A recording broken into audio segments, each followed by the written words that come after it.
Total 200 marks का question total 200 marks का है जी। टोटल नंबर ऑफ क्वेश्चन कितने हैं? 50 क्वेश्चंस 50 क्वेश्चन पर क्वेश्चन और 4 मार्क्स 4 नंबर जी। बहुत बेहतरीन। तो ये उसमें आपने कितना किया था, कितना लगभग कर लेंगे? अच्छा, हर एक पेपर क्वालिफाइंग होता है या टोटल का है? टोटल एक ही पेपर होता है, सब में जितना फाइनल क्वेश्चन मतलब सही होते हैं उतने की मेरिट बनती है सर। टोटल से ही मेरी जी। बनती है। तो कितनी आपने सही किया था? कुछ मैंने आइडिया है? अप्रोक्सीमेट 180 प्लस मेरे स्कोरिंग है 200 में से।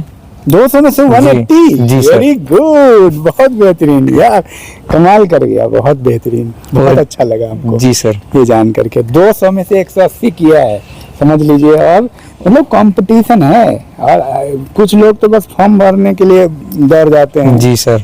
उनको क्या कहेंगे जो बस फॉर्म भरते रहते हैं रात दिन? जो फॉर्म भरते हैं सर उनको मेरा ये कहना होगा कि आप भी अगर प्रॉपर गाइडेंस के साथ किसी सही टीचर से अगर अपने फॉर्म भरने के बाद भी अगर आप अच्छे से तैयारी शुरू करें तो आपका भी ये सब चीज़ें क्वालिफाई आराम से हो सकती हैं। जैसे मैंने जीके और जीएस की प्रिपरेशन के लिए सर से अपनी गाइडेंस ली, सर के चैनल से पढ़ाई करी, जिसने मेरी इस पेपर को क्वालिफाई करने में बहुत हेल्प करी। बिल्कुल बिल्कुल। और भी असल में हमारा जो है एक वेबसाइट भी है studypoint24.com, फिर governmentशिक्षा.com है, motivative.com है, उस पर करंट है, हिस्ट्री है, पॉलिटी है, ज्योग्राफी, इकोनॉमिक्स है, ये सारी चीज़ें जो है करंट है वो डेली के हिसाब से आता है प्रैक्टिस से। जी जी सर। और बाकी चैनल पे तो है ही। तो और बच्चों को क्या क्या बताओगे, कैसे कैसे, जैसे तुमने जो तैयारी की उसके अलावा और कैसे कैसे किया? तो हाँ, फिजिकल पे बताओ, फिजिकल पे क्या है तैयारी आपकी, कितने में दौड़ना है आर्मी के लिए? फिजिकल में आर्मी के लिए जो भी बेयर मिनिमम जो उन्होंने मांगा है, जो नोटिफिकेशन में आ रखा था 6 minute 15 second to qualify for clerk, but in reality क्या होता है, as I am a qualifier तो एक्चुअल में ये टाइम बहुत कम दिया जाता है क्योंकि जो भीड़ होती है वो बहुत ज़्यादा होती है।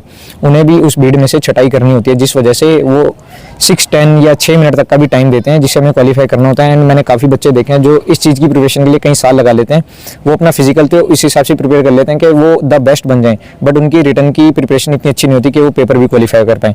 तो मैं ये कहूँगा जो हर तरफ से एक प्रॉपर होगा, जिसका रिटर्न की भी प्रिपरेशन बहुत अच्छी हो, फिजिकल भी बहुत अच्छा हो, वही इस सब चीज़ों में क्वालिफाई कर सकता है सर। बहुत। तो इसमें एक सजेशन मैं ये देना चाह रहा हूँ विद्यार्थी को कि देखो, बढ़िया से 1 साल तैयारी करो, और फॉर्म भरने का सिलसिला बंद करो। ये बार बार फॉर्म भरते हैं, उसके बाद पीछे पहले 1 साल अच्छे से दो। क्या विचार है आपका? कैसे तैयारी की स्ट्रेटजी बताओ, कैसे करें?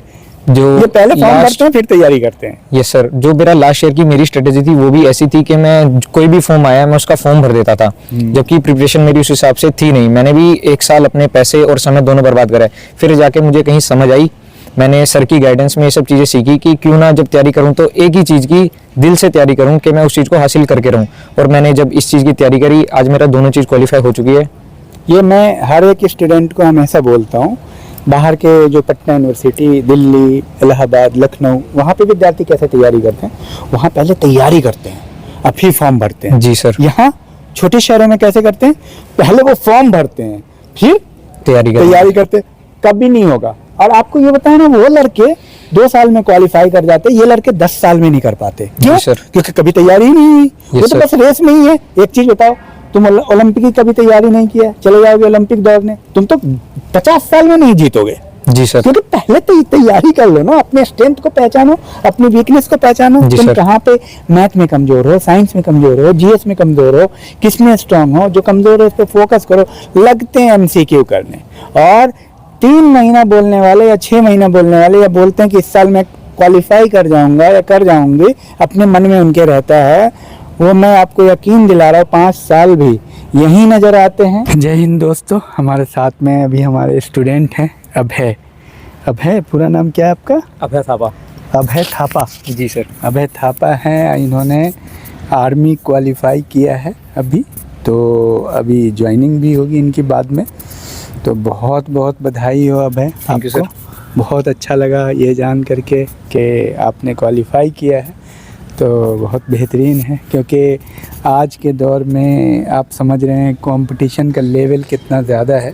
तो अभय उन विद्यार्थियों के लिए जो आर्मी, पुलिस की तैयारी करते हैं, एक अपने आप में एक रोड मैप है।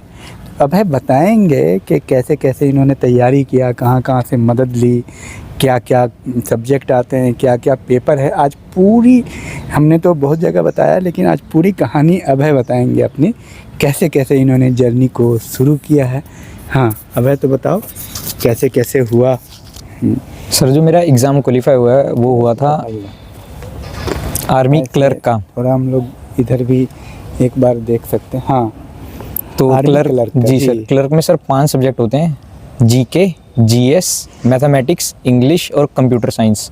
ठीक है। तो कंप्यूटर के बेसिक 5 क्वेश्चन आते हैं और मैथमेटिक्स के 10, इंग्लिश भी अपनी 40 मार्क्स की होती है, 10 क्वेश्चन आते हैं और बाकी रिमेनिंग अपनी जीके और जीएस 5-5 10 क्वेश्चन इनके आते हैं। तो मतलब टोटल सब्जेक्ट क्या क्या है? पहला है GK, GK, GS general science, ठीक है, mathematics, mathematics, English English and computer knowledge. Computer, ये टोटल 5 कैटेगरी है।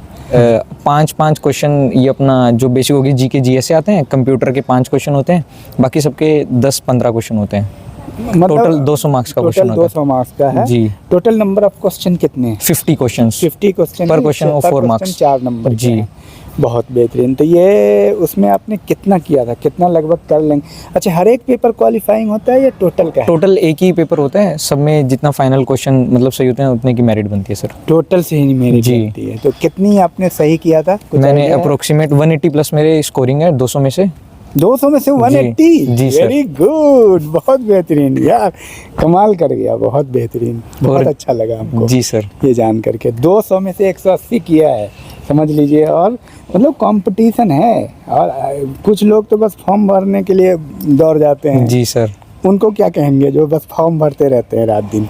जो फॉर्म भरते हैं सर उनको मेरा ये कहना होगा कि आप भी अगर प्रॉपर गाइडेंस के साथ किसी सही टीचर से अगर अपने फॉर्म भरने के बाद भी अगर आप अच्छे से तैयारी शुरू करें तो आपका भी ये सब चीज़ें क्वालिफाई आराम से हो सकती हैं। जैसे मैंने जीके और जीएस की प्रिपरेशन के लिए सर से अपनी गाइडेंस ली, सर के चैनल से पढ़ाई करी, जिसने मेरी इस पेपर को क्वालिफाई करने में बहुत हेल्प करी। बिल्कुल बिल्कुल। और भी असल में हमारा जो है एक वेबसाइट भी है studypoint24.com, फिर governmentशिक्षा.com है, motivative.com है, उस पर करेंट है, हिस्ट्री है, पॉलिटी है, ज्योग्राफी, इकोनॉमिक्स है, ये सारी चीज़ें जो है करेंट है वो डेली के हिसाब से आता है प्रैक्टिस से। जी जी सर। और बाकी चैनल पे तो है ही। तो और बच्चों को क्या क्या बताओगे, कैसे कैसे, जैसे तुमने जो तैयारी की उसके अलावा और कैसे कैसे किया? एक तो मेरे चैनल से आपने किया, जी। जीके जीएस की, आप जीके खास जीएस तौर से किया। मेरे चैनल से किया। बाकी चीज़ें जैसे मैथमेटिक्स की कहाँ से मैथमेटिक्स किया? मैंने थोड़ा खुद से बताओ। करा क्योंकि मैं सीबीएसई बोर्ड से पढ़ा हूँ, तो मेरी मैथ का जो बेस था वो बहुत स्ट्रॉन्ग था। मैंने जस्ट एनसीईआरटी की प्रैक्टिस करी, उसी से मेरा बेसिक क्वालिफाई हो गया। एनसीईआरटी बेस, NCERT बेस, बहुत yes, sir। बेहतरीन है। और साइंस भी आपने हेल्प ली है उससे? जी, जैसे कि मैं पीसीएम स्टूडेंट था तो साइंस के लिए मेरे को इतनी डिफिकल्टी हुई नहीं। अरे वाह, वेरी गुड। तो देखिए बेसिक कॉन्सेप्ट इनका ऑलरेडी सही था। तो थोड़ा सा क्या है कि एनसीईआरटी बेस्ड एक और चीज़ मैं बताऊं, एनसीईआरटी बेस्ड जो है ना हमारा कोर्स भी है, आप उससे भी फ़ायदा उठा सकते हो पूरा। मतलब एनसीईआरटी पे history, polity, geography, economics, science के जितने भी हैं, जी सर। जैसे क्या करें कि बायोलॉजी है, केमिस्ट्री है, बॉटनी, जूलॉजी है, सबके ब्रीफ में नोट बनाए हुए हैं एनसीईआरटी बेस पे, तो वो बहुत बेहतरीन रहेगा। तो और क्या क्या, कैसे विद्यार्थी टाइम को लेके क्या आपका कहना है? विद्यार्थी कैसे मैनेज कर रहे हैं टाइम को? आखिर सभी क्यों नहीं क्वालिफाई कर रहे, ये बताओ। क्योंकि सर जो मेरे हिसाब से है कि जो 50% भीड़ होती है एक सेकेंड। हाँ वो हाँ। केवल ये सब पहला एक्सपीरियंस करने के लिए आती है कि ये चीज़ें होती कैसे हैं। बाकी जो 50% होती है जिन्होंने असली में मेहनत करती है वही क्वालिफाई कर पाते हैं। क्या बात है, बहुत सही आपने कहा कि 50% तो ऐसे ही छट गए। तो मैं तो यही कहूँगा कि तुम 50% जो हो फॉर्म भी मत भरो, मेरी तरफ से ये कहना है, क्योंकि पैसा बच जाएगा। खामखा 500 रुपये लग जाता है फॉर्म में, दौड़ने में, इधर उधर जी, जी, एग्जाम जी, में जी, सर। 1000 रुपया, उसको करके क्या फ़ायदा है? तुक्के में तो कुछ होता नहीं है। There is no shortcut, there is no मतलब चांस की बात नहीं है कि भर दोगे और हो जाएगा, देख लेते हैं। ये सब जो है ना फेल्योर विद्यार्थियों का कैरेक्टरिस्टिक है। तो फोकस कैसे बनाना है? विद्यार्थी फोकस नहीं बना पा रहे हैं। जी सर। कैसे आपने इतना डिस्ट्रैक्शन में फोकस को कैसे बनाया? सर मैंने इसको अपनी फर्स्ट और लास्ट प्रायोरिटी बनाकर रखा कि अगर मुझे लाइफ में कोई चीज़ करनी है तो सबसे पहले इसे अचीव करना है। तो मैंने इसे अपनी फर्स्ट और लास्ट प्रायोरिटी बनाकर इस चीज़ पर अपना क्या काम बात करा। है, देखो प्रायोरिटी फिक्स करो, तुम जीवन में क्या बनना चाहते हो, प्रायोरिटी ही तुम्हें फोकस की तरफ ले जाती है। जी सर। बहुत बेहतरीन बात तुमने कहा है, बहुत शॉर्ट में बताया है। फोकस को, तुम्हारी प्रायोरिटी अगर चैट करना है तो फोकस तुम्हारा उधर जाएगा, क्योंकि हमारे दिमाग में एक प्रोसेसर लगा हुआ है। जिस चीज़ के बारे में तुम सोचते हो, जिसको देखते हो और उसके बारे में सोचते हो, दिमाग उसी तरफ काम करता है। सही बात है? जी सर। तो अगर आप आर्मी के बारे में सोच रहे हो, पुलिस के बारे में सोच रहे हो, कंपटीशन के बारे में सोच रहे हो, तो दिमाग कहाँ जाएगा? वहीं जाएगा। अगर आप किसी लड़की के बारे में सोच रहे हो, लड़के के बारे में सोच रहे हो, दोस्ती के बारे में सोच रहे हो, तो दिमाग कहाँ जाएगा? वहीं जाएगा सर। वहीं जाएगा। और तुम लाख चाह करके भी नहीं कर सकते हो, क्योंकि तुम प्रोसेसर तो तुम्हारा पूरा उधर लगा हुआ है जी। तो इसलिए फोकस नहीं बन पाता है। बहुत बेहतरीन।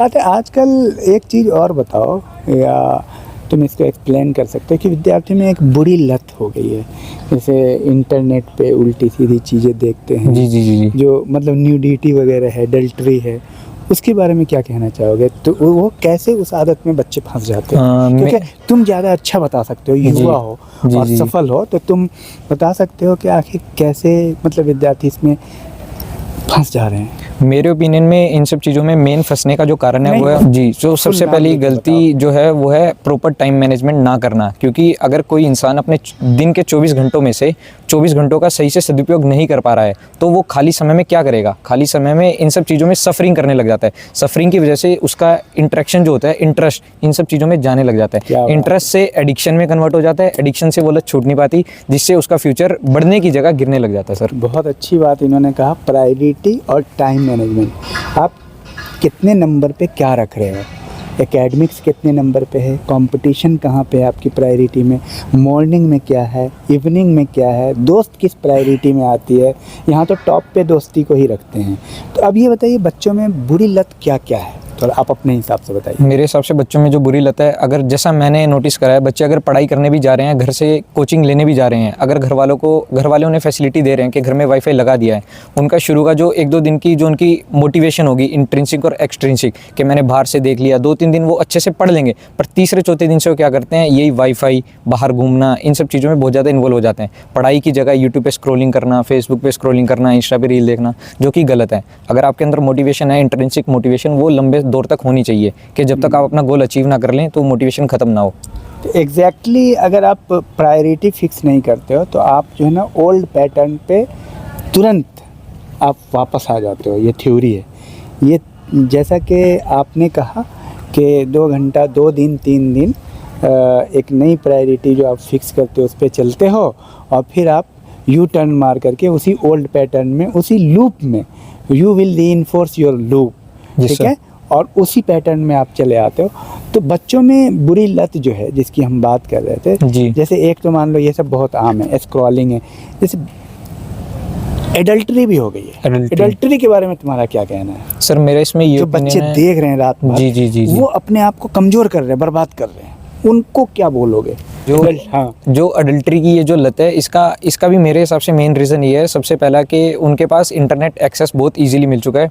दूसरा कि वो जो अपना टाइम मैनेज नहीं कर पा रहे। अगर वो इन सब चीज़ों को छोड़ के अपनी डेली लाइफ में कोई फिजिकल एक्टिविटी इंक्लूड करें, जिससे क्या होगा, उनको थकान के कारण नींद आएगी। बट ऐसा क्या होता है, वो दिन भर फ्री रहते हैं। फ्री रहने के कारण वो ये सोचते हैं कि रात को लेट सो जाऊँगा। सोते सोते, जैसे इंस्टाग्राम पर भी आजकल ये सब चीज़ें बहुत कॉमन हो चुकी हैं, कि पहले तो मतलब बेसिक हमें गूगल पर जाना पड़ता था सब करने के लिए, बट अब इंस्टाग्राम पर बहुत ही ओपन हो चुकी है सब अडल्टरिंग वाली चीज़ें। तो इसलिए मैं यही सलाह देना चाहूँगा कि अपने आप को जितना हो सके, जब तक आप सक्सेसफुल ना बन जाए, इन सब चीज़ों से थोड़ा दूर रहे। अगर आपको अपनी सोशल लाइफ बनानी भी है तो एक लिमिटेड दायरे में बनाएं, कि जिससे आपके फ्यूचर में कोई प्रभाव ना पड़े, दुष्प्रभाव ना पड़े। बहुत अच्छी बात आपने कहा है। आपकी एक बात जो बहुत सुलझे हुए आदमी हो, समझदार हो एकदम। देखो क्या है कि अगर आप मान लो कि इस तरह का जो भी आपकी आदत है, जो बुरी आदत मानी जाती है, एडल्ट्री है या इस तरह के कुछ भी हैं, इधर आ जाओ, तुम भी यहाँ पे आ जाओ। तो एडल्ट्री जो है, उसमें क्या होता है कि वो आप चाह रहे हो सिरे से ख़त्म होना नहीं होता है, रिप्लेस होता है। तो जैसा कि आपने कहा, कोई फिजिकल वर्क से रिप्लेस करो। तुम ये सोच रहे हो रात में देख रहा है दुनिया, तुम्हें नहीं देख रही, लेकिन तुम नहीं जान रहे हो कि तुम खुद को ही बर्बाद कर रहे हो डेली। तुम खुद डेली थोड़ा थोड़ा बर्बाद हो रहे हो जी, वीक हो रहे हो, कमज़ोर हो रहे हो, फिजिकली तुम ख़त्म हो रहे हो। तो इसमें क्या होगा, अगर फिज़िकल वर्क तुम करोगे ना, तो तुम्हारा फोकस चेंज होगा, और तुम्हें एक दिन उस लत से तुम्हें खुद ही मन नहीं करेगा देखने का। तो बहुत अच्छा है, चूँकि ईजी एक्सेस है, तो बहुत अच्छी सलाह दिया है आपको कि आप इसको रिप्लेस करो फिज़िकल वर्क से। और क्या क्या युवाओं में क्या क्या प्रॉब्लम है, दोस्ती वाली, युवा दोस्ती को सब चीज़ मानते हैं। जी। दोस्ती पे बताओ फ्रेंड्स। दोस्ती में ऐसा है कि मेरे हिसाब से, मेरे ओपिनियन में, कि अगर आप अपनी दोस्ती को प्रायोरिटी दे रहे हो तो उस लिमिट तक दो कि आप अपने दोस्त को आगे मोटिवेशन करो। हाँ हाँ। ऐसी दोस्ती मत रखिए कि जिसमें आप अपने दोस्त को गलत चीज़ों की तरफ मोटिवेट कर रहे हो कि दोस्त मैंने ये चीज़ ट्राई करी है, क्यों ना पहली बार आप भी ट्राई करो। क्योंकि जब तक अगर आप सक्सेसफुल नहीं बन जाते तो ये सब चीज़ें ट्राई आपको उस सक्सेस से दूर ले जाएंगी, उसके पास नहीं ले जाएंगी। असली दोस्त वही होगा जो आपको सक्सेस के पास ले जाए, ना कि दूर। दूसरी बात यह है कि देखिए, अगर आपको लगता है, आप एनालाइज कीजिए, आप दोस्त का एक जासूस भी बन जाइए। अगर आप एनालाइज कीजिए कि आपके दोस्त अगर सही रास्ते पे नहीं हैं या कहीं ना कहीं आप डिस्टर्ब हो रहे हैं, चाहते तो हैं उनको लेकिन आप डिस्टर्ब हो रहे हैं, आपका टाइम बर्बाद हो रहा है, तो आप धीरे से दोस्ती ख़त्म कर दीजिए। क्योंकि टाइम आपका बर्बाद नहीं होना चाहिए। ये एक ऐसा चीज़ है कि वैल्यूएबल सामान है आपके पास जो रिटर्न नहीं आएगा। पैसे आ जाएंगे, दोस्त भी आ जाएंगे, लेकिन टाइम कभी वापस नहीं टाइम आएगा। वापस नहीं आएगा। इसीलिए टाइम को किल करने वाले व्यक्ति से दूर हो जाइए। और मैं एक और सच्चाई बता रहा हूँ, जितने भी सक्सेसफुल लोग हैं उनके दोस्त नहीं होते हैं। कहेंगे अरे ये क्या है, बता दीजिए आप मुझे सचिन तेंदुलकर का दोस्त कौन है, आप बता दीजिए विराट कोहली का दोस्त कौन है, आप बता दीजिए शाहरुख खान का दोस्त कौन है। क्योंकि दोस्ती करते रह जाएंगे तो उसी के पैटर्न में रहेंगे और आगे नहीं बढ़ पाएंगे। तो सक्सेसफुल लोग की दोस्ती उसके प्रोफेशन से होती है, उसके पैशन से होती है, उसके स्किल से दुनिया उसे जानती है। समझ पा रहे हैं? जी सर। तो उसके बाद तो दोस्त आपके बहुत बन जाएंगे, फॉलोअर हो जाएंगे आपके। ठीक है, तो और क्या प्रॉब्लम है स्टूडेंट की जनरली, आप बताइए। आप भी बता सकते हैं। हाँ बताइए, आपको क्या लगता है स्टूडेंट और किन बुराइयों में है, गलत कामों में? स्टूडेंट जो कॉलेज लाइफ में आके ना नशे में पड़ जाता है। नशा का भी, नशे हाँ। में, क्योंकि ये कॉलेज लाइफ एक ऐसी लाइफ होती है हाँ। जहाँ बच्चा आगे ओपन माइंड हो जाता है। हाँ। बच्चा चाहता है कि जो चीज़ मैंने नहीं करी है वो मैं इस कॉलेज लाइफ में करना चाहता हूँ। और ऐसे में हर टाइप का बच्चा मिल जाता है, हर माइंड का। जैसे क्या क्या, थोड़ा एग्जाम्पल से बताओ, ताकि बच्चे, हमारा इस वीडियो का मकसद ये है कि बच्चे को उस आदत से दूर किया जाए। समझ रहे हो बात को? तो क्या क्या कर रहा है बच्चा आके, जो मतलब अच्छे बच्चे हैं, बहुत सारे हैं हमारे यहाँ से, काफ़ी हमेशा क्वालिफाई हुआ है यहाँ से नेट। तो आप ये बताओ कि वो बच्चा जो गलत आदतों में, वो क्या क्या कर रहा है, और अच्छे लड़के उनसे अलग हो जाते हैं, कैसे करते हैं वो? आप सबसे बड़ा तो यही है कि सिगरेट सब आम बात हो गई आजकल के बच्चों के लिए। ठीक है, सिगरेट और तंबाकू सब आम बात होगी बच्चों के लिए। ये ना समाज के तहत पड़ता है जी। अगर जैसे आप समाज में रहोगे वो वैसी लत पड़ती जाएगी हमको। वीक हो रहा है ना, हाँ जी। पुलिस भी बनना चाह रहा है और हाफ भी रहा है, हाँ जी। आर्मी में जाना चाह रहा है और सोच रहा है कि कोई नहीं देख रहा है, सिगरेट नहीं पिएगा, वहाँ पे दौड़ नहीं हो पा रहा है हाँ उनसे। जी। जी सर। कहेंगे सबका ऐसा ही हो रहा है। सबका क्या हो रहा है, तुम अपना बताओ ना। हाँ, और जैसे मेरा एक फ्रेंड है, मैं एग्जाम्पल दे रहा हूँ, मेरा एक फ्रेंड है, अगर वो सिगरेट पिएगा तो मेरे को भी बोलेगा कि भाई तू भी ट्राई कर, ये अच्छी चीज़ है, एक बार ट्राई कर ले, कुछ नहीं जाएगा। अगर मैं उसको ट्राई करूँगा तो मैंने एक बार पिया तो मुझे अच्छा लगेगा, फिर मैं सेकंड टाइम भी सोचूँ पी लेता हूँ, पहली बार भी तो पिया मैंने, तो ऐसे मेरे को लत लग जाती है। फिर इसी से धीरे धीरे हमारे को स्मैक, फिर दारू, ये इस चीज़ में इन्वॉल्व होते चल जाते हैं। आप बताइए ऑनेस्टली, आपने पिया सिगरेट की? नो सर, एक आध आज बार तक तो मैं चांस कुछ नहीं लगाया नहीं, होगा। नहीं कुछ नहीं मैं। और तुम भी नहीं? कभी नहीं सर। नहीं, देखो सक्सेसफुल लोग ऐसे होते हैं, तभी तुम सोच रहे हो कि ये भी कर लें और धीरे से निकल जाएंगे। धीरे से नहीं होगा। कुछ लोग बच्चे समझते हैं ना, हम तो बहुत तेज हैं, हम दौर में निकल जाएंगे। अरे भाई, अगर गलत किए होगे तो अफेक्ट करेगा। और क्या बुराई है? दोस्ती भी तो बच्चे उल्टी सीधी दोस्ती में रहते हैं। कॉलेज लाइफ में आके ना बच्चे सोचते हैं कि जो मैंने स्कूल टाइम में नहीं किया, जैसे गर्लफ्रेंड बॉयफ्रेंड, कॉलेज में आके बच्चे के लिए वो आम बात हो जाती है। इजी हो जाता है, इजी हो जाता है, आम बात कि इससे बात करना, उस लड़की से बात करना आम बात हो जाता है वो। फिर वो ये है कि वो समाज को एक गंदा करती है, कॉलेज को तो गंदा करती है। अगर तुम बाहर जाओगे, बाहर घूमोगे एक साथ, तो हमारे समाज को गंदा करती है, हमारी संस्कृति को नुकसान देती है। क्योंकि कॉलेज में आके लड़के और लड़कियाँ अपना फैशंस, जो हमारी संस्कृति वो भूल जाते हैं, जो हमारा संस्कृति होती है उसको भूल जाते हैं, पहनावा, बोलचाल, रिस्पेक्ट सब भूल जाते हैं। सब भूल, वहाँ पे कुछ दिखता ही नहीं है उन्हें।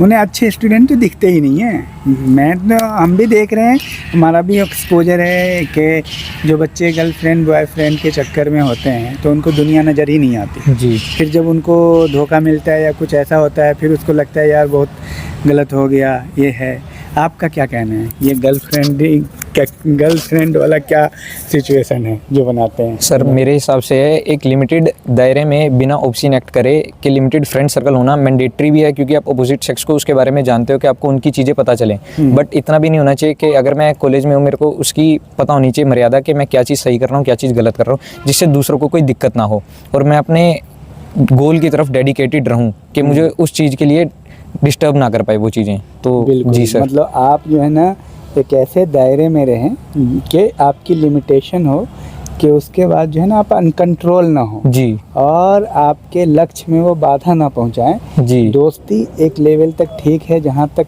मतलब आपको हेल्प चाहिए, सपोर्ट चाहिए या थोड़ा एंजॉयमेंट है, लेकिन आप उसको नेगेटिव की तरफ ले जाते हैं। जी, जी, वो जी। जो हमारे लिए बहुत डेंजरस वो गलत है सर हो जी। जाता है। और क्या क्या होता है सर, दोस्ती के आगे क्या जा कर के होता है? ये ब्रेकडाउन। ब्रेकडाउन जिसकी वजह से सर स्ट्रेस बहुत ज़्यादा होता है। और मैं एक ये भी कहना चाहूँगा कि जो आज का यूथ है वो स्ट्रेस मैनेजमेंट में बहुत ही ज़्यादा वीक हो चुका है। बहुत। कि अगर मैंने पहली बार किसी चीज़ का कोई अटेम्प्ट दिया, अगर मैं उसमें क्वालिफाई नहीं कर पाया तो वो बंदा क्वालिफाई करने की वजह से इतना स्ट्रेस ले लेता है कि वो आगे उस चीज़ को, उस गलती को अपनी मेहनत करने की जगह छोड़ के उस चीज़ पे स्ट्रेस ले लेकर ही अपने आप को ख़त्म कर लेता है, जिसकी वजह से वो इन सब बुरी लतों में फंस जाता है। सबसे बहुत इम्पोर्टेंट आप बताएं कि बच्चों में ना जल्दीबाजी बहुत है, इमीडिएट सक्सेस चाहते हैं। आप इस चीज़ को अच्छे से जान लीजिए, सक्सेस आपको इमीडिएट मिले या देर से मिले, देर और इमीडिएट को करके कुछ नहीं होता है। असल होता है उस प्रोसेस को एंजॉय करना जो आप तैयारी करते हो। और जी। जब आप तैयारी को एंजॉय करने लगते हो तो सक्सेस मिलने में टाइम नहीं लगता। जी सर। एक्चुअली ये होता है। Yes sir. ठीक है, लेकिन हम क्या टारगेट रखते हैं? 3 महीने में मेरा हो जाए, जो कि असंभव है। जी सर। अरे भाई जो 5 साल से लगा हुआ है उसका नहीं होगा। अभी तुम बीए फर्स्ट ईयर में आए हो, 3 महीने में कैसे हो जाएगा? थोड़ा हमें बता दो। और मैं उस बच्चे को देखता हूँ कि 7 साल बाद नज़र आते हैं क्योंकि वो लोग ना, क्योंकि जब तक किसी चीज़ को आप हमें बहुत सिंपल सी बात बताओ। एक सवाल मैं पूछ रहा हूँ, आपके पास गाड़ी BMW है, बहुत अच्छी है, और चारों चक्का में जो है ना 3 चक्का बहुत अच्छा है, एक चक्के का हवा पूरा एकदम डाउन है ही नहीं, पंक्चर है, गाड़ी चलेगी? नहीं सर। नहीं चलेगी। तो आप जैसे ही शर्त रखते हो कि 3 महीने में आपको क्वालिफाई करना है, वो 4था चक्का आपका बन जाता है। आप शर्त रखो कि मुझे मेहनत करनी है, मुझे इस अपने स्टैंडर्ड को बढ़ाओ ना, रेज योर स्टैंडर्ड। रिज़ल्ट को फिक्स मत करो, रिज़ल्ट तुम्हारे हाथ में नहीं है। रिज़ल्ट तो डॉक्टर अब्दुल कलाम का नहीं था पायलट ऑफिसर में, वो सुसाइड करने गए थे। जी सर। तो तुम पहले बोल देते हो कि 3 महीने में मुझे होना है और मेहनत करते हो उसके हिसाब से, और ढेर सारा MCQ इधर से उधर उधर से इधर, उससे कुछ नहीं होने वाला है। कॉन्सेप्ट को ठीक करो, अच्छे से पढ़ो, रिजल्ट आपके हाथ में नहीं है, मेहनत करो अथक। तो बच्चे उसके बाद क्या ना स्ट्रेस में आ जाते हैं, टेंशन में आ जाते हैं, और उसके बाद 7 साल बाद नज़र आते हैं कुछ छोटी मोटी कंपनियों में काम करते हुए। जी सर। 5 साल ऐसे ही हो जाते हैं। तो बहुत आपने सही कहा है ये चीज़। और फिजिकल। हाँ, फिज़िकल पे बताओ, फिज़िकल पे क्या है तैयारी आपकी? कितने में दौड़ना है आर्मी के लिए? फिजिकल में आर्मी के लिए जो भी बेयर मिनिमम जो उन्होंने मांगा है, जो नोटिफिकेशन में आ रखा था 6 minute 15 second to qualify for clerk, but in reality क्या होता है, as I am a qualifier तो एक्चुअल में ये टाइम बहुत कम दिया जाता है, क्योंकि जो भीड़ होती है वो बहुत ज़्यादा होती है, उन्हें भी उस भीड़ में से छटाई करनी होती है, जिस वजह से वो 6, 10 या 6 मिनट तक का भी टाइम देते हैं जिससे हमें क्वालिफाई करना होता है। एंड मैंने काफ़ी बच्चे देखे हैं जो इस चीज़ की प्रिपरेशन के लिए कई साल लगा लेते हैं। वो अपना फिजिकल तो इस हिसाब से प्रिपेयर कर लेते हैं कि वो द बेस्ट बन जाएँ, बट उनकी रिटर्न की प्रिपरेशन इतनी अच्छी नहीं होती कि वो पेपर भी क्वालिफाई कर पाएँ। तो मैं ये कहूँगा जो हर तरफ से एक प्रॉपर होगा, जिसका रिटर्न की भी प्रिपरेशन बहुत अच्छी हो, फिजिकल भी बहुत अच्छा हो, वही इस सब चीज़ों में क्वालिफाई कर सकता है सर। बहुत। तो इसमें एक सजेशन मैं ये देना चाह रहा हूँ विद्यार्थी को कि देखो बढ़िया से 1 साल तैयारी करो, भाई फॉर्म भरने का सिलसिला बंद करो। ये बार बार फॉर्म भरते हो, उसके बाद पीछे पहले 1 साल अच्छे से दो। क्या विचार है आपका? Yes, sir, कैसे तैयारी की स्ट्रेटजी बताओ, कैसे करें? जो ये पहले फॉर्म last- भरते हैं फिर तैयारी करते हैं? Yes sir. जो मेरा लास्ट ईयर की मेरी स्ट्रेटेजी थी वो भी ऐसी थी कि मैं कोई भी फॉर्म आया मैं उसका फॉर्म भर देता था, जबकि प्रिपरेशन मेरी उस हिसाब से थी नहीं। मैंने भी 1 साल अपने पैसे और समय दोनों बर्बाद कराए। फिर जाके मुझे कहीं समझ आई मैंने सर की गाइडेंस में ये सब चीज़ें सीखी कि क्यों ना जब तैयारी करूँ तो एक ही चीज़ की दिल से तैयारी करूँ कि मैं उस चीज़ को हासिल करके रहूँ। और मैंने जब इस चीज़ की तैयारी करी, आज मेरा दोनों चीज़ क्वालिफाई हो चुकी है। ये मैं हर एक स्टूडेंट को हमेशा बोलता हूँ, बाहर के जो पटना यूनिवर्सिटी, दिल्ली, इलाहाबाद, लखनऊ, वहाँ पे विद्यार्थी कैसे तैयारी करते हैं, वहाँ पहले तैयारी करते हैं, अब फिर फॉर्म भरते हैं। जी सर। यहाँ छोटे शहरों में कैसे करते हैं, पहले वो फॉर्म भरते हैं फिर तैयारी करते हैं। कभी नहीं होगा। और आपको ये बताया ना, वो लड़के 2 साल में क्वालिफाई कर जाते, ये लड़के 10 साल में नहीं कर पाते। क्यों? सर। क्योंकि कभी तैयारी ही नहीं हुई, वो तो सर। बस रेस में ही है। एक चीज़ बताओ, तुम ओलंपिक की कभी तैयारी नहीं किया, चले जाओगे ओलंपिक दौड़ने, तुम तो 50 साल में नहीं जीतोगे। जी सर। क्योंकि पहले तो तैयारी कर लो ना, अपने स्ट्रेंथ को पहचानो, अपनी वीकनेस को पहचानो। जी तुम सर। कहाँ पे मैथ में कमज़ोर हो, साइंस में कमज़ोर हो, जीएस में कमज़ोर हो, किस में स्ट्रांग हो, जो कमज़ोर हो उस पर फोकस करो। लगते हैं एमसीक्यू करने, और 3 महीना बोलने वाले या 6 महीना बोलने वाले, या बोलते हैं कि इस साल मैं क्वालिफाई कर जाऊँगा या कर जाऊँगी, अपने मन में उनके रहता है, वो मैं आपको यकीन दिला रहा हूँ 5 साल भी यहीं नज़र आते हैं, और फिर उसके बाद 8,000 की नौकरी करते हैं। कुछ तो 3,000 की शुरू कर देते हैं स्कूल में पढ़ाना, 3-4 हज़ार। तो ये मैंने पहले इसलिए बता दिया है कि इससे आप सावधान रहिए। आपके पास सक्सेसफुल स्टूडेंट है, उसकी स्टोरी है। और कुछ बताओ बच्चों को। और तो मेन यही है सर कि डिस्ट्रैक्शन से जितना हो सके अपने आप को दूर करें और अपनी वीकनेस को अपनी स्ट्रेंथ बनाने का ट्राई करें। और मेन मेरा लास्ट मैसेज ये होगा कि जैसे मैंने सर के चैनल से अपना फ़ायदा उठा के अपना रिटर्न क्वालिफाई करा, अपना मेन जो मेरे दिमाग में जो गलत चीज़ें थी कि मैं हर जगह फॉर्म भर देता हूँ, कि हर चीज़ में ट्राई कर लेता हूँ, पहले फॉर्म भर लेता हूँ फिर जाके ट्राई करूँगा, वो चीज़ जो सर ने मेरी क्लियर करी। आप भी टाइम से सर की गाइडेंस में रह के सर के चैनल से अपना जितना हो सके फ़ायदा उठाकर अपना रिटर्न क्वालिफाई करने की तैयारी करें। चलिए, बहुत अच्छा, बहुत बहुत बधाई। Thank you sir. बहुत अच्छा लगा, ये मेरे लिए बहुत ही खुशी की बात है। और आप भी तैयारी कर रहे हैं पुलिस की, आपका भी होगा, मुझे उम्मीद है, ऐसी लगी रही है। Thank you, all the best. और ज़्यादा से ज़्यादा लोगों को शेयर कीजिए ताकि वो भी इसका फ़ायदा उठा पाए। बहुत अच्छा लगा विनय, आप आए, खुशी की बात। हाँ, thank you, all the best. तो बहुत